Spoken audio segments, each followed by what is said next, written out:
I don't know about you, but there's this quest of moving a notch higher anytime that I sit behind my computer to edit my pictures. And for the past few years, I've noticed something that always adds onto your images or your portraits for that matter. And I'm going to teach you how to do that so that you can also be able to freely add that and understand why you need to bring it in your images during the post-production processes or not. But every image will be different with its characteristics and colors. But with this particular effect, you can add it to almost any image. But I'm going to look at when you can't or when you may decide not to put it in. So let's get right into the video. Looking at the images moving across your screen, you may be satisfied with the look as such. I can say I am, but there's something I can add and make it look much more quote-unquote professional. Okay, in Photoshop I have 4 images. This one you see, that one, this one, and this one.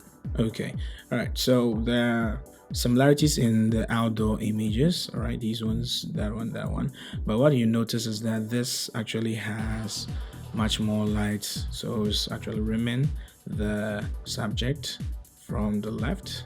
Okay, but unlike this image where everything looks like it was shot during an overcast, there were a lot of trees also present in the scene, and so it cut down the light that was coming towards the subject directly. And looking at this photo, for instance, she is actually inside a building and there's a window to the right of the camera. So you're gonna see how best we can use this effect to make it look real or surreal and still make it, makes sense. All right, so let's start with the first image. The first thing I'll do every time is to analyze the image, most importantly, and find where the light is coming from. This effect can be applied on images that will influence with artificial light as well, and not just natural light in these examples. All right, okay, so what we're going to do first of all is to find the brush tool. So the brush tool selected, you make sure that your opacity is at 100%, your flow is at 100% as well. However, you're gonna make the hardness of your brush as soft as possible all the way to 0. That's actually what I prefer, so that I can flare up and create something like a halation at the edges and make it as soft as possible. So what I'm gonna do next is I'm gonna create a new layer or an empty layer over here, and I'm going to make sure that my fill color is all the way to white. Okay, so with the help of the brush selected, I'm going to find a spot in the middle of the photograph. And one thing that you have to be careful about is to not make the size of your brush too large. I'm going to explain what I mean by that, but let's revert to a smaller size of the brush and hit the center of the image, and that's what you actually get. The reason why I created an empty layer was to be able to manipulate just this effect separately. All right, and as you can see, it looks like a flare already, and that's what exactly you're going to be using to create this effect. So with the help of the banding box or the transform tools, you're going to hit Alt on our keyboard and hold one corner and pull it out to make sure that we get the right size, preferably. And I'm gonna put it at one corner, looking at where the light is actually coming from, because when you look at this image, let me hide this effect. If you look at this image, you notice that the light is actually coming from the left towards her over there. All right, so that's exactly where you're gonna place the effect, and push it a little bit out of frame so it doesn't look surreal. Okay, so somewhere over there I think looks just fine. You notice that the light also hits the side of her leg, and so we can generally bring it a little bit lower to make much more sense out of it. So I'm gonna pull a little bit and enlarge the size, and I think I'm kind of happy and pleased with the look so far. So let us look at before and after, before and after. And I think this image looks good to this point, better than before. All right, moving on to the next image. All right, because we have these tabs opened already, I can literally just select this tool, the move tool, and make sure that the right layer on which the effect is created is selected. Then I'm going to hold and pull it all the way to the next tab, drag and drop with the left mouse button held.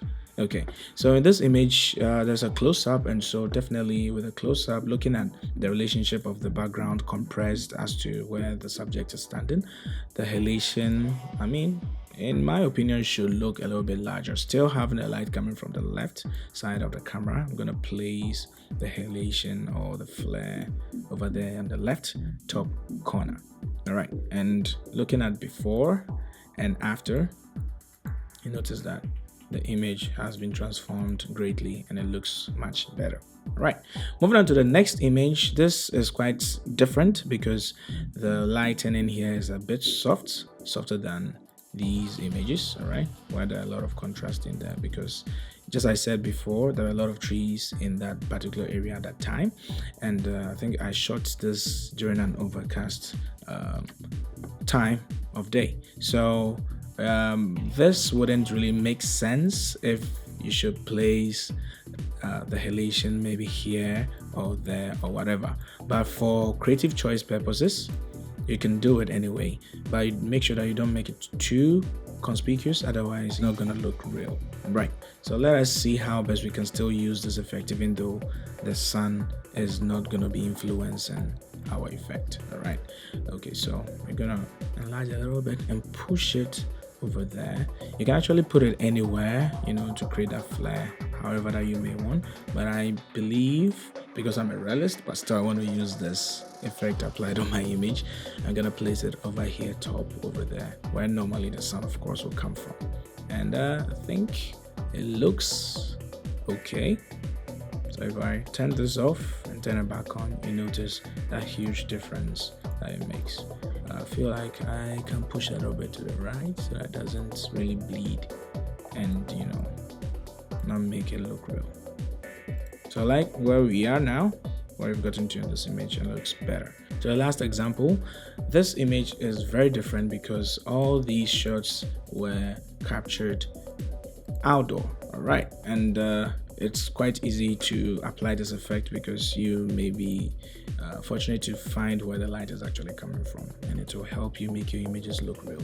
But if you look at this shot, she's actually within a building, but thankfully we have a window to the camera right. Okay, so that's what is going to be our guide to create the effect. Just as I said in this image, even though we cannot necessarily tell where the light is coming from originally when I shot this picture, but we could still use the effect to create some visual interest, and that's what I've done in this image. But with this, it's quite different. We are going to apply the effect and see where we can place this shot, obviously, from the windows. And immediately, if you look at it, you notice that it looks believable. All right, it looks believable, just that it looks a little bit too much because originally there's a lot of highlights in here across the arm, and if I apply the heavy weight effect over here, it makes it even much more, you know, highlighted, and I don't really like that. So I'm going to be reducing the opacity, all right, or the intensity, so that it becomes quite believable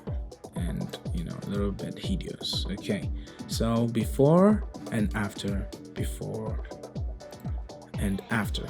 And there you have it. This is as simple as it can get. So you just have to, first of all, let's brush through it. Create a spot on a new layer with the help of your brush tool. Then you quickly, you know, position your effect where you think looks best or makes sense, like I did in all the 4 images that I used as examples to you. So you can try this the next time you take a photograph or any portrait session, whatever it is. It could be product or any image whatsoever. This effect can make sense, and it can up the look of your images and make it look much more professional. So thank you very much for watching this video to the very end. If you enjoyed it, please give it a thumbs up and subscribe to my channel if you haven't. Turn on the post notification button to be notified anytime I upload a new video over here on my YouTube channel. And until the next video, please leave a comment as well, of course. See ya.